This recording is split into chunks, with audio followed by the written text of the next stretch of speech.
नकल मारने के लिए भी अकल की ज़रूरत होती है। किसी भी चीज़ को कॉपी करने के लिए आपकी सेंस होनी चाहिए। इंडिया जो 90% फ़िल्में बनाता है, वो कहीं न कहीं से कॉपी की होती है। पहले तो इंडिया का एक प्रॉपर थीम था, वो जो देवदास एक नॉवेल था, उस नॉवेल की बुनियाद पे मूवीज़ बनती थी।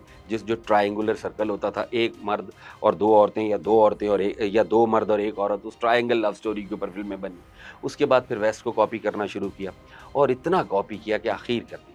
अभी हाल ही में भारत की एक फ़िल्म आई है, बॉलीवुड की एक मूवी आई है सैयारा, कॉपी है किसी हॉलीवुड पहले तो सबसे पहली बात ये है कि फ़िल्म कॉपी करता है पहले हिंदुस्तान का जो साउथ इंडियन सिनेमा है, वो कॉपी करता है, उसके बाद फिर सेंट्रल इंडिया या बॉलीवुड कॉपी करता है जो उर्दू मूवीज़ बनाता है, फ़िल्म ओरिजिनल होती नहीं है।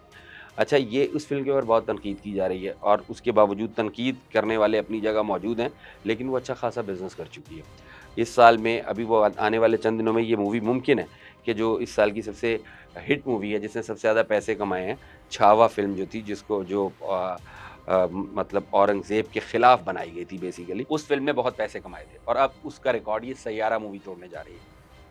फ़िल्म क्या करेगी, क्या नहीं करेगी, हमें उससे दिलचस्पी नहीं है, लेकिन चरबासाज़ी जो है, उससे हमें यकीनन दिलचस्पी है क्योंकि वो ओरिजिनैलिटी को ख़त्म कर देती है। इंडिया की चरबासाज़ी का ये आलम है, मैं आपको मोटी-मोटी चंद चीज़ें बता देता हूँ। एक पाकिस्तानी फ़िल्म है हीर रांझा, पंजाबी मूवी है। इस तरह की फ़िल्म बनाने की इंडिया ने कम से कम 15 मर्तबा कोशिश की है। साउथ, नॉर्थ और सेंट्रल इंडिया में कम से कम 15 मर्तबा हीर रांझा बनी है। कॉपी किए गई डायलॉग्स तक उस फ़िल्म के कॉपी किए गए हैं, लेकिन वो उस तरह की मूवी नहीं बना सके जो पाकिस्तान में बनी है। आईना नाम की एक फ़िल्म आई थी नदीम और शबनम की, पाकिस्तान के अंदर वो फ़िल्म हिट हुई थी। आईना को कॉपी करते हुए हिंदुस्तान ने 50 फ़िल्में बनाई थी। 50 मूवीज़ बनाई थी। धर्मिंदर और मिथुन चक्रवर्ती जैसे अदाकार उस आईना की कॉपी और आईना की चरबा मूवीज़ की बुनियाद के ऊपर सुपरस्टार बन गए थे। उसके अलावा जो इंडियन फ़िल्म इंडस्ट्री में कहा जाता है कि 90s के बाद जो एक रेवोल्यूशनरी मूवी थी, मैंने प्यार किया। मैंने प्यार किया का जो थीम सॉन्ग था, मेरे रंग में रंगने वाली, वो एक वेस्टर्न गाने की थीम थी। वो वहाँ से लिफ्ट किया गया था। उसके बाद बाज़ीगर मूवी जो शाहरुख खान की है, वो डाइंग यंग एक फ़िल्म थी।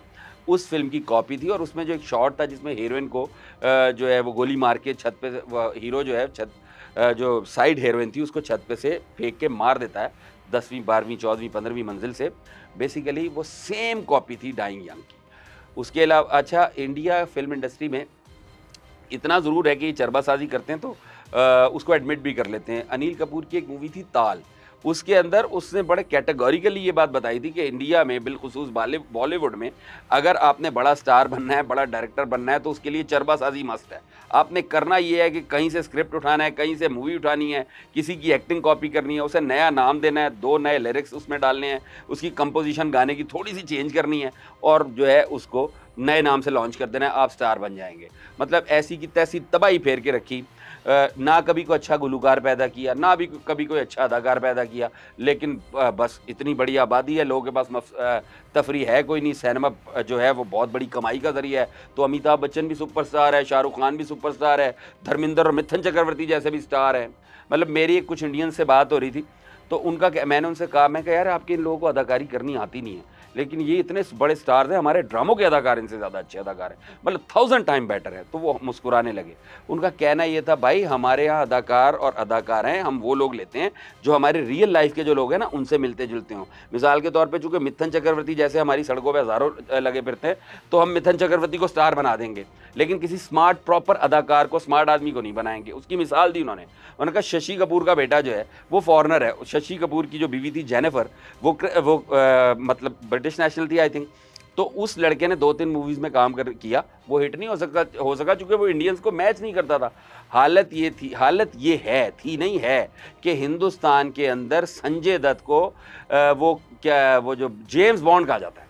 ये तसव्वुर करें कि संजय दत्त इंडियंस का जेम्स बॉन्ड है। अब जिन लोगों का जेम्स बॉन्ड संजय दत्त हो, जिन लोगों का रोमांटिक हीरो धर्मेंद्र हो, जिनका वो angry young man Amitabh Bachchan हो, वो मूवीज़ क्या बनाएँगे? तबाही की इंतहा की गई है। चरबासाज़ी के अलावा कोई काम नहीं इंडियन इंडस्ट्री में है और मज़ेदारी की बात ये है पाकिस्तानी फ़िल्में कॉपी करते हैं। पाकिस्तान की अब तो फ़िल्म इंडस्ट्री ख़त्म हो गई ना, लेकिन हमारी 80s तक 90s तक हमारी मूवीज़ कॉपी किया करते थे। आईना को कॉपी किया, हीर रांझा को कॉपी किया, इस तरह की दर्जनों सैकड़ों मूवीज़ हैं जिनको कॉपी किया। उसके बाद ना कोई अच्छा सिंगर, कोई 1-2 सिंगर मौजूद हैं, सारे सिंगर पाकिस्तान से लेने, हमारे गाने उठा लेने और हमारे गानों की भी ऐसी की तैसी फेर देनी। मिसाल के तौर पे आसिफ़ अली की एक गज़ल है अब के साल पूनम में, जब तू आएगी मिलने। उसकी तबाही फेरी फ़िरोज़ ख़ान ने अपनी किसी फ़िल्म में, पता नहीं किससे गवा दी, क्या गवा दिया।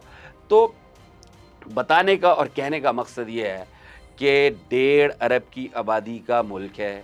लोगों को और ऊपर बैठे हुए चंद लोग, चंद हज़ार लोग अपनी आवाम को भरपूर तरीके से बेवकूफ़ बनाते हैं और आवाम को कोई दिलचस्पी नहीं है। नॉर्मली इलिटरेट लोग हैं, अगर थोड़े बहुत पढ़ लिख भी गए तो वो अपने शेल में कैद हैं। उन्हें पता ही नहीं है, उनके लिए हर चीज़ जो है, जो इंडियन मूवी की शक्ल में सामने आ रही है, वो बस बेहतरीन है। उनको अगर कोई ये बताए कि जो बाज़ीगर मूवी है ये डाइंग यंग की कॉपी है, तो उनको डाइंग यंग समझ नहीं आती, वो अंग्रेज़ी फ़िल्म है, ठीक है ना? और वैसे भी उन्हें अंग्रेज़ी लोग स्मार्ट, वो जो अट्रैक्टिव लोग होते हैं, जो स्मार्ट लोग होते हैं, वो इंडियंस को वैसे ही नहीं जचते। वो कहते हैं हमें तो हमारे जैसा बंदा चाहिए। तो बताने का सूरत-ए-हाल कुछ ये है और इसमें जो सबसे बुरा एलिमेंट है, अब जो सामने आया है चरबासाज़ी में, इंडिया को तो छोड़ ही दें। इंडियंस पाकिस्तान को कॉपी करते थे, हॉलीवुड को कॉपी करते हैं, वहाँ से चीज़ें चुराते हैं। लेकिन अब पाकिस्तान की ड्रामा इंडस्ट्री में ये होने लग पड़ा है। कुछ ऐसे राइटर्स और कुछ ऐसे लोग हमारी ड्रामा इंडस्ट्री में आ गए हैं कि जो अब इंडियन ड्रामों को और इंडियन मूवीज़ को मिक्स करके चरबा करते हैं और उसके बाद ड्रामे बनाते हैं। अभी भी हमारे 70% ड्रामे अगरचे अपना ही आइडिया होते हैं और हमारा पाकिस्तान का अपना स्क्रिप्ट होता है, लेकिन पाकिस्तान में भी इंडिया को कॉपी किया जा रहा है 30% ड्रामों में। और ये इंतहाई अलार्मिंग सूरत हाल है, बिकॉज़ आर्ट की दुनिया में हमने इंडिया को कभी कॉपी नहीं किया। दे हैव ऑलवेज़ कॉपीड अस। मोहम्मद रफ़ी से लेके राहत फ़तेह अली ख़ान तक और बलराज साहनी से लेके विनोद खन्ने तक, विनोद खन्ना से लेके राज कपूर तक, राज कपूर से लेके दिलीप कुमार तक, ये तमाम लोग यहाँ से गए हुए हैं, हमारे खित्ते से गए हुए हैं। इनकी फ़िल्म इंडस्ट्री से अगर पाकिस्तानी ओरिजिन के लोग निकाल लें, तो पीछे बचता ही कुछ नहीं है। इनकी म्यूज़िक इंडस्ट्री से सिंगर अगर वो निकाल लें जो हमारे ओरिजिन के हैं, तो पीछे रहता ही कुछ नहीं है। तो कम से कम हम लोगों का एक प्रोफ़ाइल है, पाकिस्तान का एक नाम है।